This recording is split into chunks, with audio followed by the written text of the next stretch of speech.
Bonsoir Monsieur Decastre, bienvenue à HEC. Qu'est-ce que ça vous fait d'être à nouveau sur le campus depuis de longues années? Ça rappelle d'abord de bons souvenirs. Deuxièmement, ça m'intrigue parce que c'est une bonne occasion de voir si les élèves ont beaucoup changé ou non. On verra ça plus tard. Donc vous avez fait HEC, l'ENA. Comment vous a servi la complémentarité publique-privée dans votre cursus, enfin dans votre parcours? Le passage à HEC donne une bonne compréhension de l'entreprise et de ses enjeux, donne un certain nombre de techniques, de savoir-faire. Le passage dans le public donne une ouverture plus large sur les problématiques économiques, sur la gestion des systèmes publics. Donc l'un et l'autre ne sont pas antinomiques, mais se sont bien complétés. Cela étant, si c'était à refaire aujourd'hui, je ne suis pas sûr que je referais le même parcours. Je referais HEC, sûrement, mais je pense que je préférerais aller ensuite faire un cursus international.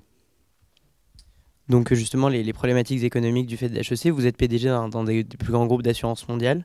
De quel œil voyez-vous les nouvelles réglementations de la finance qui ont été mises en place à la suite des crises que l'on connaît? Avec un œil intéressé, mais aussi avec un œil un peu inquiet. Un œil intéressé parce qu'il faut sûrement un certain nombre de réformes financières. La crise n'est pas arrivée par hasard. Il y avait eu un certain nombre d'excès. Et donc, avoir une réglementation qui soit meilleure, tout le monde le souhaite. J'ai néanmoins un peu d'inquiétude parce que tout n'est pas dû simplement au comportement de quelques opérateurs.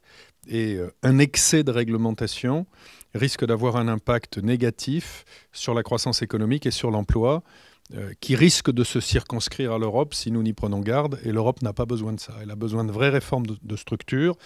Elle n'a pas forcément besoin d'empilement réglementaire. Si vous aviez un rêve que vous aimeriez réaliser, une baguette magique, quelque chose qui vous transporterait quelque part, ou un rêve que vous pourriez réaliser, quel serait-il? C'est difficile de répondre à ce genre de questions. Le rêve, ce serait... Alors c'est peut-être trop pragmatique, mais le rêve pour moi, c'est d'essayer d'asseoir définitivement AXA dans la durée. AXA est une entreprise qui est une entreprise jeune. La marque existe depuis un peu plus de 25 ans. Je pense que mon rêve et mon devoir, c'est d'essayer de faire en sorte que l'entreprise survive avec des perspectives de développement et de prospérité équivalentes à celles que j'ai trouvées en arrivant.